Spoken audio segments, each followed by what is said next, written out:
anybody from your Palo Altos, etc. They're all starting to contribute to the open source community. So in the end, it's growing now. This whole Heartbleed thing, it's an unfortunate thing. To me and to a lot of others, what's happened is people just haven't really looked at open source tools and made sure they're safe. Like Heartbleed and the recent vulnerability, both of these, especially the recent one, could have been caught if there was more people, actually doing the research and actually caring about security to actually find these vulnerabilities. I think that things like Heartbleed and this recent one are actually good because they're basically forcing people to realize that you can't take these things for granted. We actually do need people to research these tools. Just because it's a cool tool or it's open source, we need to do our due diligence. So I think in the end, the Heartbleed is kind of a wake-up call, and it's hopefully something that will help us build better open source tools. Right. I don't think it's going to make open source go away. I think it's going to make open source actually get more visibility and be better. Right. And as you stated, with the awareness, actual commercial organizations have been putting money into a fund to help, fund and sponsor and pay some of these individual reviewers, some money for their time as well as get some full-time staff. So it definitely has, like you said, brought some awareness to make these very dependable open source tools much more secure. I definitely agree with that. Yeah. I will say this as well, though. It's also caused a lot of witch hunts. I've been on a lot of calls lately where it's like, hey, do you think that my wife's computer is vulnerable to the Heartbleed virus? It's like, what are you talking about? It has nothing to do with Heartbleed. I was at a soccer game. I play soccer, and one of my colleagues there, typically we talk about girls and beer. He's like, hey, yeah, we had to deal with this Heartbleed thing, and I mean, it's just the way people are talking about it. It's like, it reminds me of year 2000, where everybody thought 1999 on the year 2000, all systems are going to shut down because they don't have the year capability of going to 0, 0, and the whole world's going to stop. Right. It's like people just don't, at the same time, you got a lot of these witch hunts and people who don't understand things. So it's good and bad. Good that it's opening up the eyes and the communities is really it's trying to help out now. But at the same time too, there's a lot of fluff around this kind of stuff too, and it's kind of clouding the more important big picture of things. Right. And I had posed this question to Raphael Mudge and Vivek Ramachandra. Both are within the pen testing world, and I had asked them, as valuable of the information that you're providing to the information security to conduct these techniques to test their systems, how do you feel that there's a certain segment that might be using the same information to do some malicious activities? Well, I mean, again, it goes to my earlier points. I do a talk right now. I've done this at a couple conferences already where I have a slide and it shows basically a guy with a ski mask, and it shows a bunch of skeletons going at a rack of gear and then one skeleton getting through. And the idea is in general, the people that I do security research, and I work for a company that invests millions of dollars in security research. The attackers are doing the exact same thing, and unfortunately, we've had some arrests through the Ironport team where they basically arrested a hacker and basically found every vendor's security appliance within a rack. And the reason why is when they're testing exploits, they're going to basically test exploits until something gets through. Once something gets through, then they're going to go to the darknet or the Silk 2.0 or something, and basically start try to sell that exploit.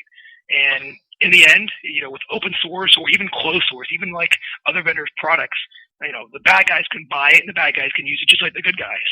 So I'm the firm believer that you have to look at best practice, and we have to learn from this kind of stuff and keep improving. So sandboxing, for example, that when that first came out in the late, was it 2009 or 2008, it was very effective. You basically could put a sandbox on your network, and naturally speaking, the attacker or the virus would naturally go to that sandbox and catch it, set off an alarm, and stop you. Well, what happened? The bad guys bought the technology. They bought FireEye. They bought these vendor technologies. They built malware that's sandbox aware, and now basically it doesn't attack the easiest system. It attacks targeted systems. So it's in the end, I mean, there's no way to say you're gonna build a product or build a solution and not, have the bad guys buy it because it's always going to be available. So the better route is not be scared of that. Just assume that's going to happen and keep improving the technologies. Keep making it open source. Let everybody out there attack you and basically beat up that product. And if basically like the high end encryption algorithms, if nobody can break it, if people say it's really good, then in that case, that's a lot better than, like, for example, OpenSSL, where nobody's really testing it, and then one day, 2 years later, we find out, oh, whoops, there's a vulnerability because nobody did the due diligence, Yeah, that's a very good answer. I definitely appreciate that answer. So once an individual finished reading Web Penetration Testing with Kali Linux, what would you like them to get out of that particular book? Well, it depends on your goal of buying the book.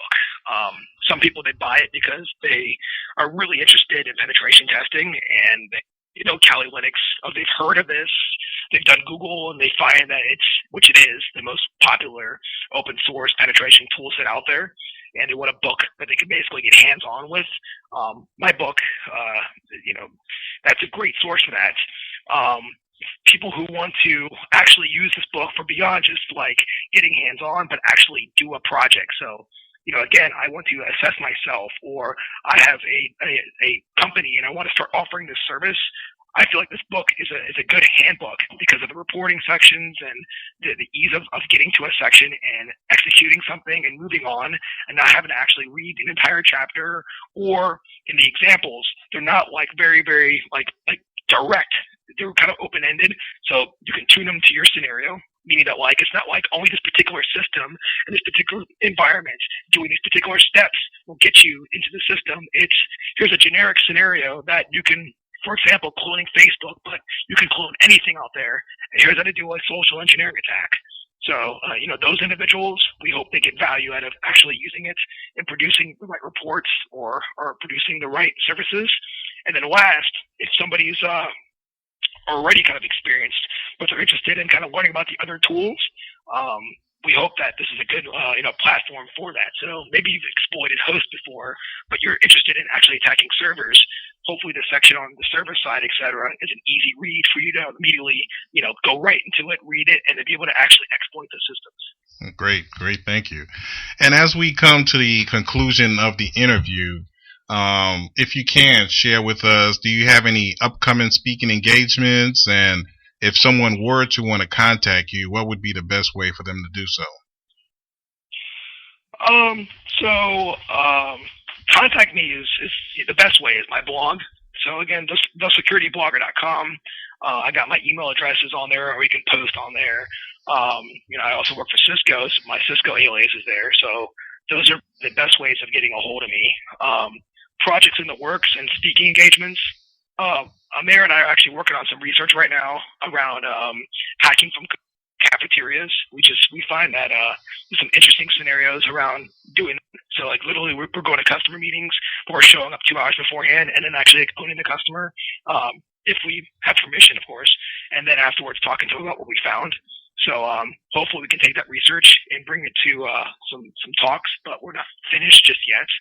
I think like Amir is talking at Hacker Halted in a few months. I'm talking in a couple weeks in Islam, but I mean, my blog, I typically post about some of those talks. So that's the talks in the work. And as I stated earlier, we're also in the midst of negotiating a contract for a book right now. We actually are talking about 2 different books.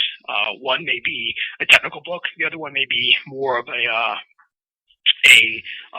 fiction book that has real elements attached to it. So, we're making up the characters, making up the storyline, but we're making it use real technology and all that. Wow. So those are kind of the projects in the work right now. I think that'll be great. Anytime when you could find, these type of books with the story and true real world depictions of attacks and processes and so forth. I think those of us in the security field definitely appreciate those type of books a lot. Yeah. Well, what's cool about Amir is if you look at his IBM, I think it's IBM or whatever, he also directs movies and stuff, and he just finished a movie that he's the executive producer for. So he's got a lot of connections in the whole Hollywood scene from some of the movies and scripts he's done. So we're kind of taking that experience that he's done.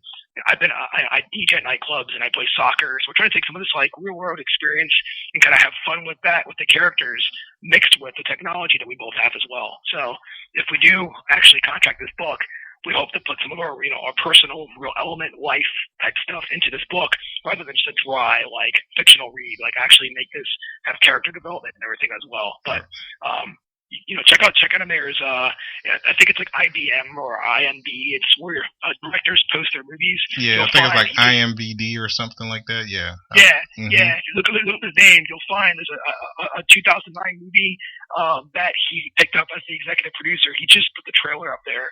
So, if we do a book like that, it's probably going to be, hopefully have a good element of character in the whole read beyond just the technology. Well, if it happens to hit the big screen, hopefully I'll get a part somewhere.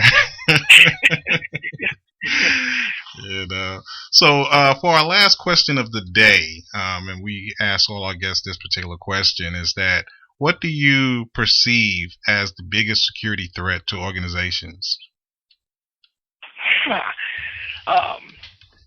Probably the biggest threat is going to be it's a hard one. It's a mix between people as being the weakest, as well as a blend of people assuming the wrong things. So that's a hard one. What I mean by I have to answer both. People assuming the wrong things means that like they get an audit and they think they're safe and they stop investing in security and then they're done, or they buy a firewall, they invest a lot of money in some particular product and they have this false sense of security. Or they hire a new guy and they say, this guy's background is killer. We're good now. So the whole idea of false sense of security seems to be a huge problem. We constantly have to re-educate people that you can't stop. Security is a friend of mine says this, security is a journey. It's not a destination. It's actually a saying within this whole group within Cisco. Security is never a destination. It's never end. It's a journey. And that's a big problem. But at the same time as well, the other really big problem that is equally as bad is people that in general, educating people. There's always somebody who'll click the thing. There's always somebody who posts too much information online. And that's just always also a huge problem. So like, as a security solution vendor, we always recommend automation. We always recommend any way to get people out of the picture. So, you want to have the policy say that people must have this installed on their laptop, or these systems are not allowed on the network. If you could automate that and not make that, something people have to actually do, that's the best piece. So it's a two-piece answer, but those are both equally the worst things out there when it comes to dealing with cyber defense. Yeah, and I definitely, understand and feel you when you talked about the false sense of security. The idea of false positives and false negatives has caused a lot of problem to many security organizations, and when something occurs, they just have this shocked look in their face, like we had no idea, so to speak. So I definitely could relate to what you were stating with that aspect of your answer. Thank you very much. Yeah, no problem. And again, we are talking to Joseph Muniz. He is the co-author of Web Penetration Testing with Kali Linux, and also the creator of the SecurityBlogger.com. He just shared some valuable information, not only information pertaining to the book, but as well as some real-world security issues. And again, when we come back, we'll discuss a little more about this interview and talk about some of the upcoming security conferences in the next few weeks when we come back.